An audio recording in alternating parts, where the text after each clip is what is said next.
വിശുദ്ധ പൗലോസ് റോമാക്കാർക്കെഴുതിയ ലേഖനം 5-ാം അധ്യായം. നീതീകരണത്തിൻ്റെ ഫലങ്ങൾ. വിശ്വാസത്താൽ നീതീകരിക്കപ്പെട്ട നമുക്ക് നമ്മുടെ കർത്താവായ യേശുക്രിസ്തു വഴി ദൈവവുമായി സമാധാനത്തിലായിരിക്കാം.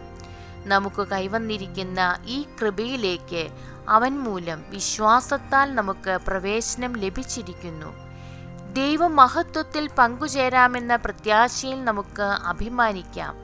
മാത്രമല്ല, നമ്മുടെ കഷ്ടതകളിലും നാം അഭിമാനിക്കുന്നു. എന്തെന്നാൽ കഷ്ടത സഹനശീലവും, സഹനശീലം ആത്മധൈര്യവും, ആത്മധൈര്യം പ്രത്യാശയും ഉളവാക്കുന്നു എന്ന് നാം അറിയുന്നു.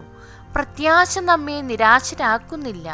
കാരണം നമുക്ക് നൽകപ്പെട്ടിരിക്കുന്ന പരിശുദ്ധാത്മാവിലൂടെ ദൈവത്തിൻ്റെ സ്നേഹം നമ്മുടെ ഹൃദയങ്ങളിലേക്ക് ചൊരിയപ്പെട്ടിരിക്കുന്നു. നാം ബലഹീനരായിരിക്കെ നിർണയിക്കപ്പെട്ട സമയത്ത് ക്രിസ്തു പാപികൾക്ക് വേണ്ടി മരിച്ചു. നീതിമാനു വേണ്ടി പോലും ആരെങ്കിലും മരിക്കുക പ്രയാസമാണ്. ഒരു നല്ല മനുഷ്യനു വേണ്ടി മരിക്കാൻ വല്ലവരും തുനിഞ്ഞെന്ന് വരാം. എന്നാൽ നാം പാപികളായിരിക്കെ ക്രിസ്തു നമുക്ക് വേണ്ടി മരിച്ചു. അങ്ങനെ നമ്മോടുള്ള തൻ്റെ സ്നേഹം ദൈവം പ്രകടമാക്കിയിരിക്കുന്നു. ആകയാൽ ഇപ്പോൾ അവൻ്റെ രക്തത്താൽ നീതീകരിക്കപ്പെട്ട നാം അവൻ മൂലം ക്രോധത്തിൽ നിന്ന് രക്ഷിക്കപ്പെടുമെന്നത് തീർച്ചയാണല്ലോ. നാം ശത്രുക്കളായിരുന്നപ്പോൾ അവിടുത്തെ പുത്രന്റെ മരണത്താൽ ദൈവവുമായി രമ്യതപ്പെട്ടുവെങ്കിൽ രമ്യതപ്പെട്ടതിന് ശേഷം അവൻ്റെ ജീവൻ മൂലം രക്ഷിക്കപ്പെടുമെന്നതും തീർച്ച. മാത്രമല്ല, നമ്മുടെ കർത്താവായ യേശുക്രിസ്തു വഴി നാം ദൈവത്തിൽ അഭിമാനിക്കുകയും ചെയ്യുന്നു.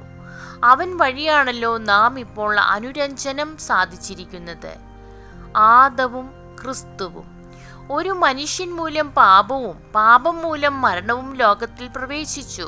അപ്രകാരം എല്ലാവരും പാപം ചെയ്തതുകൊണ്ട് മരണം എല്ലാവരിലും വ്യാപിച്ചു.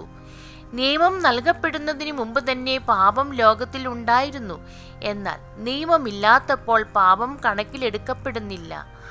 ആദത്തിന്റെ പാപത്തിന് സദൃശ്യമായ പാപം ചെയ്യാതിരുന്നവരുടെ മേൽ പോലും ആദത്തിന്റെ കാലം മുതൽ മോശയുടെ കാലം വരെ മരണം ആധിപത്യം പുലർത്തി. ആദം വരാനിരുന്നവന്റെ പ്രതിരൂപമാണ്.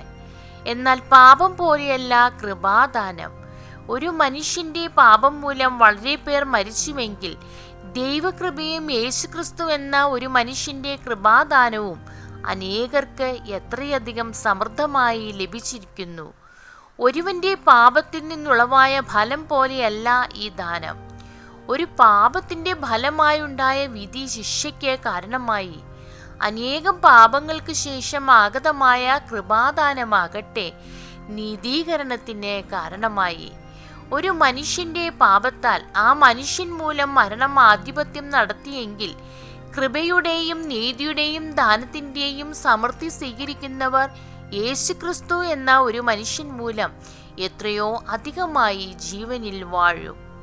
അങ്ങനെ ഒരു മനുഷ്യന്റെ പാപം എല്ലാവർക്കും ശിക്ഷാവിധിക്ക് കാരണമായതുപോലെ ഒരു മനുഷ്യന്റെ നീതിപൂർവമായ പ്രവൃത്തി എല്ലാവർക്കും ജീവദായകമായ നീതീകരണത്തിന് കാരണമായി. ഒരു മനുഷ്യന്റെ അനുസരണക്കേടിനാൽ അനേകർ പാപികളായി തീർന്നതുപോലെ ഒരു മനുഷ്യന്റെ അനുസരണത്താൽ അനേകർ നീതിയുള്ളവരാകും. പാപം വർദ്ധിപ്പിക്കാൻ നിയമം രംഗപ്രവേശം ചെയ്തു. എന്നാൽ പാപം വർദ്ധിച്ചെടുത്ത് കൃപ അതിലേറെ വർദ്ധിച്ചു. അങ്ങനെ പാപം മരണത്തിലൂടെ ആധിപത്യം പുലർത്തിയതുപോലെ കൃപ നീതി വഴി നമ്മുടെ കർത്താവായ യേശുക്രിസ്തുവിലൂടെ നിത്യജീവനിലേക്ക് നയിക്കാൻ ആധിപത്യം പുലർത്തും. ദൈവമേ, സ്തുതി അങ്ങേക്ക് യോഗ്യമാകുന്നു.